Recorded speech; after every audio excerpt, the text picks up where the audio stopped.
సిద్దిపేటలో జరిగిన ఉపాధ్యాయురాలు వజ్రమ పదవీ విరమణ సత్కార కార్యక్రమంలో BRS deputy floor leader Harish Rao పాల్గొన్నారు. ఈ సందర్భంగా కాంగ్రెస్ ప్రభుత్వం సీఎం రేవంత్ రెడ్డి ఉద్యోగులపై కక్షపూర్వితంగా వ్యవహరిస్తున్నారని వారు మండిపడ్డారు. రిటైర్డ్ ఉద్యోగుల బెనిఫిట్స్, జీపీఎఫ్, డీఏ నిధులను నిలిపివేశారని ఆరోపించారు. హెల్త్ ట్రీట్మెంట్ పేరిట జీతాల కోత విధిస్తున్నా చికిత్స అందించడం లేదన్నారు. ప్రశ్నించే వారిపై ఏసీబీ, విజిలెన్స్ దాడులతో బెదిరిస్తున్నారని ధ్వజమెత్తారు. గురుకులాల్లో బుక్స్, బట్టలు ఇవ్వలేదని బ్రేక్ఫాస్ట్ స్కీమ్లో సిద్దిపేటపై కక్ష సాధిస్తున్నారని హరీష్ రావు విమర్శించారు.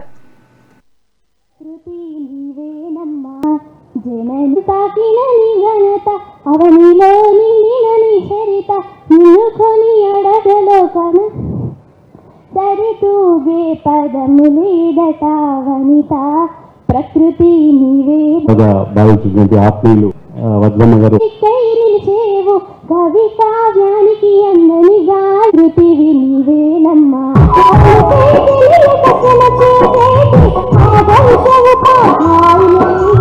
ప్రశ్నించే గొంతులను కనీసం తట్టుకునే పరిస్థితి, రిసీవ్ చేసుకునే పరిస్థితి, సద్విమర్శల్ని కూడా తీసుకునే పరిస్థితుల్లో ప్రభుత్వం లేదు.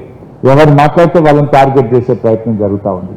బట్ ఏది ఏమైనా పాపం ఈరోజు ఉపాధ్యాయ ఉద్యోగులకు మాత్రం అటు డిఏలు రాక, ఇటు టీఆర్సీ రాక, అటు రైతు బంధు పైసలు పడక, ఇటు రిటైర్మెంట్లు బెనిఫిట్లు రాక, క్యాష్లెస్ హెల్త్ ట్రీట్మెంట్ ప్రారంభం కాక అంతా అయోమయ పరిస్థితి, గందరగోళ పరిస్థితిలోకి నెట్టబడ్డారు. ఇంతకుముందు ఒక ముఖ్యమంత్రి గారు ఒక మాట ఇచ్చిందంటే ఒక నమ్మకం ఉండేది, మాట అంటే ఆ కుర్చీకి ఒక గౌరవం ఉండేది.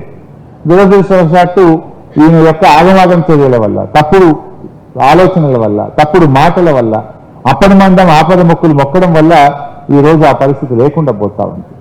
బట్ మంచి జరగాలని కోరుకుందాం. డెఫినెట్ గా ఇవాళ ఉపాధ్యాయ ఉద్యోగ లోకాలు కూడా ఆలోచిస్తూ ఉన్నారు. ఈ ప్రభుత్వం ఏ రకంగా ఇవాళ నమ్మక ద్రోహానికి పాల్పడ్డది, ఎన్ని విషయాలు చెప్పినారు, మరి ఆచరణకు వచ్చేసరికి ఏం జరుగుతుందో కూడా మనం గమనిస్తున్నటువంటి పరిస్థితి.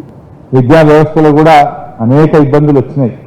అప్పుడప్పుడు మా ఎన్ఈఓలు కలిస్తే చెప్తూ ఉంటారు, మాకు ఇంకా స్కావెంజర్ల డబ్బులు రావడం లేదని, ఈ విద్యా సంవత్సరంలో ఇంకా నోట్బుక్లకు ఇబ్బంది జరుగుతూ ఉంది. కొన్ని గురుకుల పాఠశాలల్లో ఇప్పటిదాకా ఒక నోట్బుక్కే రాలేదు, 4 రోజులు దాటిపోయింది. నోట్బుక్లు రానటువంటి పరిస్థితి ఏర్పడ్డది. మొదటి రోజునే మనం గతంలో పిల్లలకు బట్టలు ఇచ్చేవాళ్ళం.